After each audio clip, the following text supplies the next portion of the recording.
Assalamualaikum warahmatullahi wabarakatuh. Kembali lagi bersama saya Miftahul Huda dalam Bicara Bola.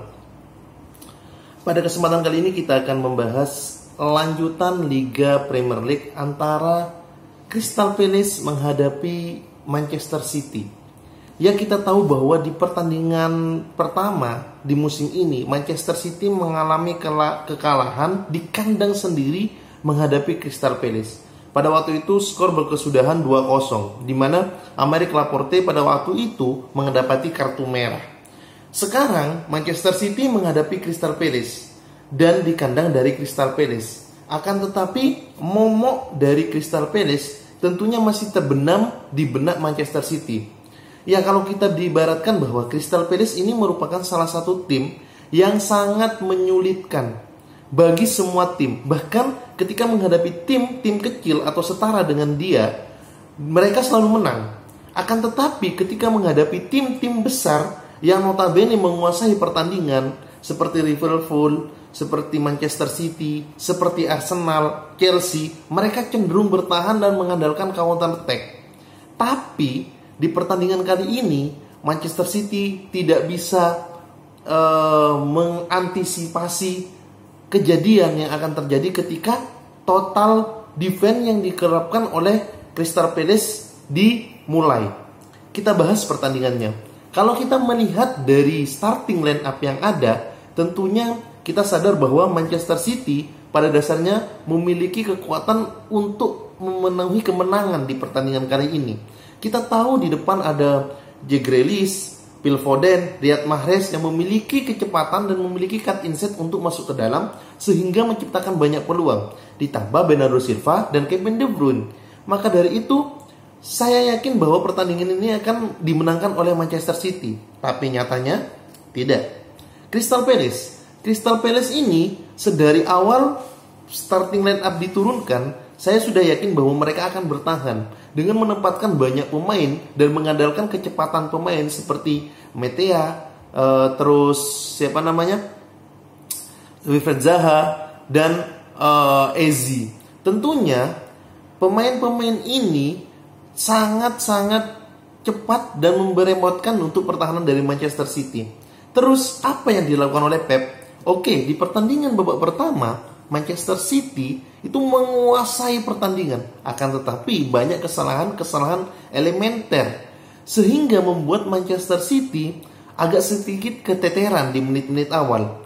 Ada beberapa pemain yang menurut saya itu membuat banyak kesalahan. Seperti saja Aymeric Laporte, untung saja karakter attack dari Gallagher tidak mampu dimanfaatkan menjadi sebuah gol. Terus yang kedua, kesalahan dari Rodri. Untung saja counter attack yang dilakukan itu tidak membuahkan gol. Terus yang ketiga dari bek kanannya Kyle Walker. Untung saja counter attack-nya tidak berujung gol. Dan masih banyak kesalahan elementer passing yang dibuat oleh Manchester City sehingga di babak pertama Manchester City tidak mampu untuk menembus atau mengoptimalkan permainan.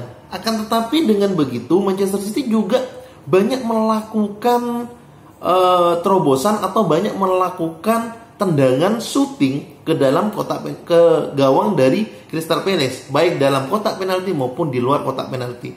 Tapi tendangannya lagi-lagi hanya mengarah kepada kiper. Tanpa adanya gangguan, mereka menendang seperti Riyad Mahrez, Phil Foden, Kevin De Bruyne. Tendangannya mengarah semuanya ke kiper. Hanya beberapa peluang murni di babak pertama seperti Joao Cancelo yang tendangannya meroket mengenai mistar gawang. Dan bola pantulnya dari Aymeric Laporte juga melambung tinggi. Hanya beberapa menit di babak pertama atau sampai di menit akhir di babak pertama, Manchester City menguasai pertandingan, bahkan 74% ball possession. Akan tetapi menghadapi klub defending total atau command defense itu masih menjadi momok untuk Manchester City. Babak kedua dimulai. Tentunya saya berharap bahwa Manchester City mampu memberikan kejutan, mampu memberikan asa untuk menciptakan banyak peluang dan menghasilkan gol. Akan tetapi apa yang terjadi? deadlock di mana-mana. Serangan dari kiri, serangan dari kanan, dari lini tengah, bahkan Phil Foden, Kevin De Bruyne itu bekerja sangat keras. Riyad Mahrez dan Jack Grealish juga bekerja sangat keras, tapi tidak berujung gol. Compact defense dari pemain Crystal Palace itu mampu membuat City keteteran, City membuat frustasi, bahkan City tidak mampu menciptakan peluang yang murni, peluang yang matang, deadlock yang terjadi. Apa yang dilakukan oleh Pep Guardiola? Pep Guardiola hanya menganalisa pertandingan, hanya melihat dari beberapa peluang yang diciptakan, akan tetapi tidak memberikan kesempatan pemain-pemain yang memiliki kelincahan.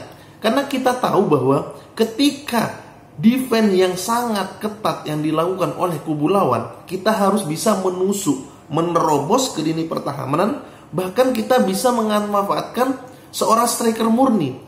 Kita tahu City tidak punya striker murni, maka dari itu City punya banyak pemain yang lincah. Kalau saya berharap sebenarnya di babak kedua Pep Guardiola menurunkan Gabriel Jesus maupun Raheem Sterling untuk menjaga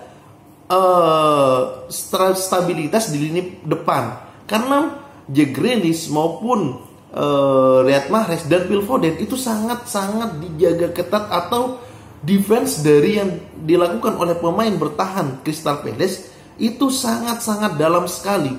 Bahkan ketika kita hitung, ketika City menguasai pertandingan dan mengurung lini pertahanan dari Crystal Palace, semua pemain ada di depan kotak penalti. Bahkan ada beberapa yang di dalam kotak penalti. Tentu butuh pemain-pemain lincah seperti Raheem Sterling, Gabriel Jesus untuk di situ. Tapi Pep percaya dengan starting line up yang ada, tidak mengganti sama sekali pemain-pemain yang ada. Maka dari itu deadlock pun terjadi. Apakah Pep butuh seorang striker? Tentu.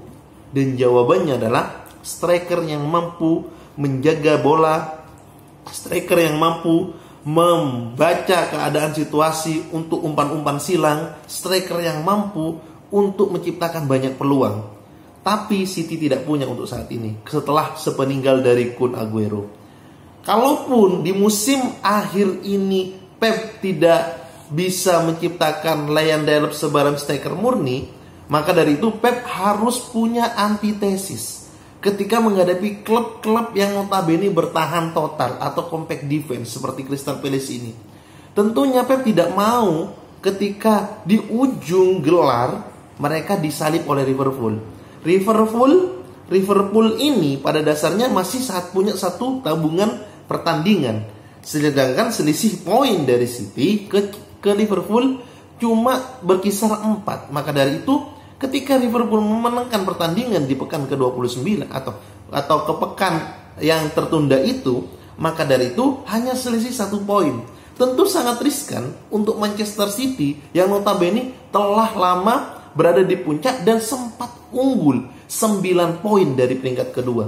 Apa yang terjadi dengan Pep?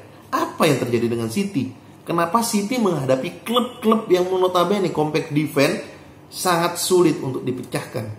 Sebelumnya kita tahu Crystal Palace di pertandingan awal juga seperti itu. Dan sebelumnya di pertandingan di 2 pekan sebelumnya menghadapi Tottenham Hotspur juga seperti itu. Bahkan mereka kalah. Apa solusi yang tepat untuk deadlock ini? Mungkin Pep Guardiola punya alasan, tapi kita juga punya analisa. Dan kalian yang nonton video ini semoga bisa memberikan analisa kalian di kolom komentar. Apa yang perlu dilakukan oleh Pep ketika deadlock terjadi? Mungkin itu review dari pertandingan Crystal Palace menghadapi Manchester City. See you.